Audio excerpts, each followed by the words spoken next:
అగ్నిగుండంలో పడేసిన తర్వాత అద్భుతం చూసిన తర్వాత నెబుకద్నెజరు అన్నారు, అబ్బా ఈ విధంగా కూడా రక్షిస్తాడా దేవుడు? ఈ విధముగా రక్షించేటటువంటి దేవుడు ఇంకా ఎవరైనా ఉన్నారా? కట్లు మాత్రమే కాలి తల వెంట్రుక కూడా కాలకోకుండా అగ్ని వాసన కూడా అంటుకోకుండా అగ్ని మధ్యలో తిరగ చేసినటువంటి దేవుడు ఉన్నాడే, ఇలా కూడా దేవుడు రక్షిస్తాడా? ఈ విధంగా రక్షించే దేవుడు షడ్రకు మేషక్కు అబేద్నెగోల దేవుడు గాక ఇంకా ఎవరైనా ఉన్నారా?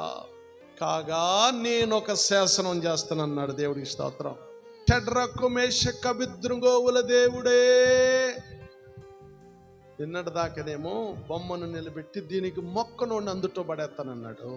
ఇప్పుడు అన్నాడు, ఆయనకు మొక్కకపోతే, ఆయనను స్తుతించకపోతే, ఆయనను ఆరాధించకపోతే వాని ఇల్లు వెన్నుగడి తీసేస్తా, అది పెంట కుప్ప అయిపోతా అన్నాడు.